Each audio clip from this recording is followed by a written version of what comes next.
हमारा पहला क्वेश्चन है कि बड़े भाई किस लेखक की रचना है? तो रामविलास शर्मा की, ऑप्शन सी। निम्नलिखित में से कौन हिंदी आलोचना के महत्वपूर्ण हस्ताक्षर है? तो रामविलास शर्मा, ऑप्शन डी हो जाएगा। कौन मनुष्य के संपूर्ण जीवन में समृद्ध है? तो साहित्य, ऑप्शन बी हो जाएगा साहित्य। वह विचारधारा जो चेतना यथा भाव को मूल पदार्थ मानती हो उसे क्या कहते हैं? तो उसे बच्चों भौतिकवाद कहते हैं। सारे यूरोप के लोग किस सभ्यता से प्रभावित है? तो एथेंस की सभ्यता से, ऑप्शन सी हो जाएगा। शैली और वायरन कहाँ के थे? शैली और वायरन कहाँ के थे? तो यूनान के थे, ऑप्शन बी हो जाएगा। जारशाही कहाँ थी? जारशाही कहाँ थी? तो सोवियत रूस में थी, ऑप्शन बी हो जाएगा। व्यास जी और वाल्मीकि जी की रचना है क्रमशः। तो बच्चों व्यास जी ने महाभारत लिखी थी और वाल्मीकि जी ने रामायण। तो हमारा ऑप्शन डी हो जाएगा, महाभारत और रामायण। परंपरा का मूल्यांकन किसकी पुस्तक है?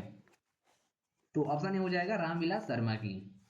प्रगतिशील आलोचना का विकास होता है, प्रगतिशील आलोचना का विकास होता है तो साहित्य की परंपरा के ज्ञान से, ऑप्शन बी।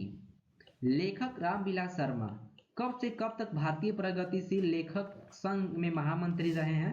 तो याद रखिएगा 1949 से 1953 तक, लगभग 4 साल, ठीक है। 1949 से 1953 तक। चलिए 13वां प्रश्न है कि साहित्य सापेक्ष रूप से क्या होता है? साहित्य सापेक्ष रूप से स्वाधीन होता है, ऑप्शन डी। एथेंस किस महादेश में है? तो याद रखना रखना यूरोप महादेश में, ऑप्शन ए हो जाएगा। वायरन किस भाषा के कवि हैं? ऑप्शन सी बच्चों ऑप्शन सी हो जाएगा अंग्रेजी। निराला की साहित्य साधना किसकी कृति है? तो ऑप्शन सी हो जाएगा बच्चों रामविलास शर्मा की। निराला की साहित्य साधना किसकी कृति है? तो रामविलास शर्मा की। द्वंद्वात्मक भौतिकवाद मनुष्य की चेतना को आर्थिक संबंधों से प्रभावित मानते हुए उसकी स्वाधीनता को स्वीकार करता है। यह पंक्ति किस शीर्षक पाठ की है? तो परंपरा का मूल्यांकन पाठ की, ऑप्शन सी हो जाएगा।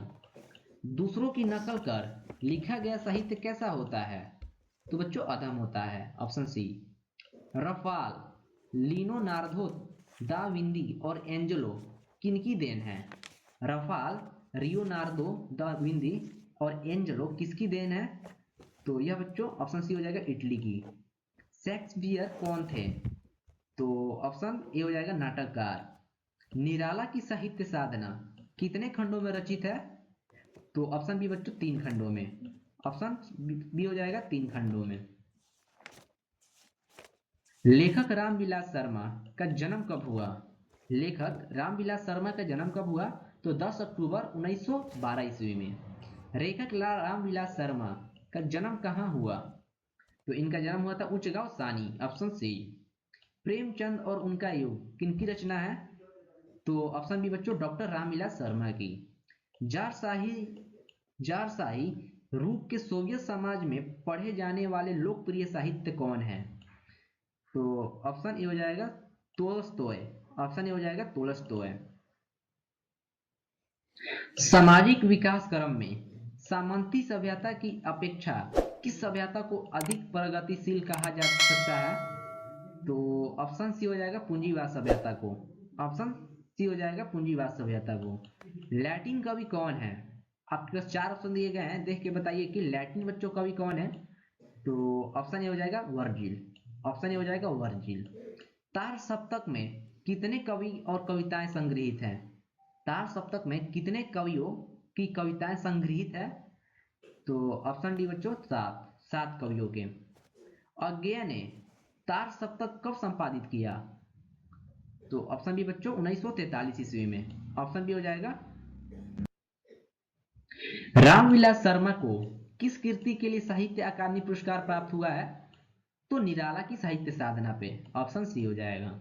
मनुष्य और परिस्थिति मनुष्य और परिस्थिति का संबंध है तो द्वंद्वात्मक, ऑप्शन डी। भारतेंदु हरिश्चंद्र किसकी रचना है? भारतेंदु हरिश्चंद्र किसकी रचना है? तो बच्चों डॉक्टर रामविलास शर्मा की, ऑप्शन डी हो जाएगा। डॉक्टर रामविलास शर्मा की मृत्यु कब और कहाँ हुई थी? तो दिल्ली में हुई थी 2000 ईस्वी में। ठीक है, ऑप्शन बी हो जाएगा दिल्ली 2000 ईस्वी में। साहित्य की परंपरा का पूर्ण ज्ञान किस व्यवस्था में संभव है? तो ऑप्शन सी हो जाएगा समाजवादी व्यवस्था में। परंपरा का ज्ञान किनके लिए आवश्यक है? तो ऑप्शन सी बच्चों, जो लकीर के फकीर ना होकर क्रांतिकारी साहित्य की रचना करे। जो लकीर के फकीर ना होकर क्रांतिकारी साहित्य की रचना करे।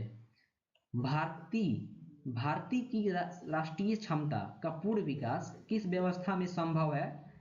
तो समाजवादी व्यवस्था में। लेखक रामविलास शर्मा के गांव का नाम क्या था? तो उच्च गांव सानी। उच्च गांव सानी, ऑप्शन बी हो जाएगा। भौतिकवाद का अर्थ भाग्यवाद नहीं है। भौतिकवाद का अर्थ भाग्यवाद नहीं है, यह बच्चों किस निबंध की पंक्ति है? तो परंपरा का मूल्यांकन पाठ की, ऑप्शन बी हो जाएगा। परंपरा का मूल्यांकन शीर्षक पाठ साहित्य की कौन सी विद्या है? तो याद रखना बच्चों, निबंध है। ये काफी ज्यादा मोस्ट इंपोर्टेंट प्रश्न है, इसे याद रखिएगा कि परंपरा का मूल्यांकन गद्य की कौन सी विद्या है? तो निबंध है।